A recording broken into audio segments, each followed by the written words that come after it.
BJP counter ಕೊಟ್ಟಿದೆ. ಇಂದಿರಾ ಗಾಂಧಿಯ ನಡೆ ಬೇಕೆಂದಿದ್ದ ಪೋಸ್ಟರ್ಗೆ ತಿರುಗೇಟು ನೀಡಲಾಗಿದೆ. ಯುದ್ಧದ ಸಂದರ್ಭದಲ್ಲಿ ನಾವು ಸೈನಿಕರ ಜೊತೆ ನಿಲ್ಲಬೇಕಾಗಿದೆ. ಹಳೆಯದ್ದನ್ನು ಕೆದಕಿಕೊಂಡು ಕೂರುವುದು ಸರಿಯಲ್ಲ. ಅವತ್ತು ಪಿಒಕೆ ಕಾಶ್ಮೀರದ ವಿವಾದದ ವೇಳೆ ಸೂಕ್ತ ನಿರ್ಧಾರ ಮಾಡಬೇಕಾಗಿತ್ತು. ಸೂಕ್ತ ನಿರ್ಧಾರ ಮಾಡಿದರೆ ಇವತ್ತು ಈ ಸನ್ನಿವೇಶ ಬರ್ತಾ ಇದೆ. ಕಾಂಗ್ರೆಸ್ ವಿರುದ್ಧ ವಿಪಕ್ಷ ನಾಯಕ ಆರ್ ಅಶೋಕ್ ವಾಗ್ದಾಳಿ ಮಾಡಿದ್ದಾರೆ.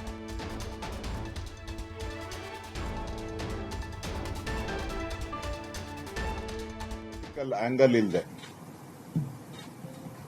ದೇಶದ ಎಲ್ಲ ನಾಗರಿಕರು ತಿರಂಗ ಯಾತ್ರೆಯಲ್ಲಿ ಭಾಗವಹಿಸಬೇಕು ಅನ್ನೋದು ನಮ್ಮ ಕೇಂದ್ರದ ನಾಯಕರ ಆಗ್ರಹ. ರಾಷ್ಟ್ರ ರಕ್ಷಣೆಗಾಗಿ ನಾಗರಿಕರು ಇದರಲ್ಲಿ ಪ್ರತಿಯೊಬ್ಬ ಭಾರತೀಯನು ಪಾಲ್ಗೊಳ್ಳಬೇಕು. ನಾವು ಸೇನಾ ಪಡೆಯೊಂದಿಗೆ ಇದ್ದೇವೆ. ನಮ್ಮ ವೀರ ಯೋಧರೇನಿದ್ದಾರೆ, ಆಪರೇಷನ್ ಸಿಂಧೂರ್ ಮುಖಾಂತರ ಇಡೀ ಪ್ರಪಂಚಕ್ಕೆ ನಮ್ಮ ಸೈನಿಕರು ಏನು ಒಂದು ಮೆಸೇಜ್ ಅನ್ನು ಕೊಟ್ಟಿದ್ದಾರೆ. ನಮ್ಮ ತಂಟೆಗೆ ಬಂದರೆ ಯಾರ ಪರ್ಮಿಷನ್ ನಾವು ಕೇಳಲ್ಲ. ನಮ್ಮ ತಂಟೆಗೆ ಬಂದರೆ ನಾವು ನಿಮಗೆ ಬುದ್ಧಿ ಕಲಿಸ್ತೀರಿ ಅನ್ನೋ ಒಂದು ವಿಚಾರವನ್ನ, ಅದರಲ್ಲೂ ನಮ್ಮ ನೆಚ್ಚಿನ ಪ್ರಧಾನಮಂತ್ರಿ ನರೇಂದ್ರ ಮೋದಿಯವರು ಯುದ್ಧ ಪ್ರಾರಂಭ ಆಗಕ್ಕೆ ಮುಂಚೆನೆ ನಮ್ಮ ಸೈನಿಕರಿಗೆ ಪೂರ್ತಿ ಸ್ವಾತಂತ್ರ್ಯವನ್ನು ಕೊಟ್ಟಿದ್ದಾರೆ.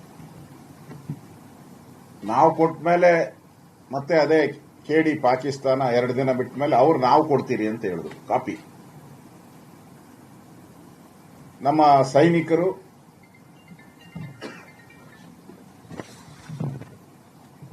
ಈ ಒಂದು ಹೋರಾಟದಲ್ಲಿ ಭಾರತದ ನಮ್ಮ ಜನಗಳ ರಕ್ಷಣೆ ಮತ್ತು ಭಯೋತ್ಪಾದನೆಯನ್ನ ಸಹಿಸಲ್ಲ ಅನ್ನೋದ್ರ ಬಗ್ಗೆ ಏನು ಒಂದು ಹೋರಾಟವನ್ನು ಮಾಡಿದ್ದಾರೆ.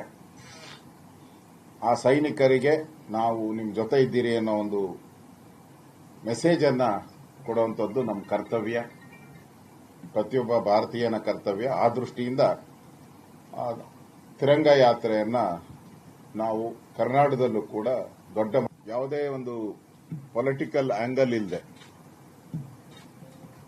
ದೇಶದ ಎಲ್ಲ ನಾಗರಿಕರು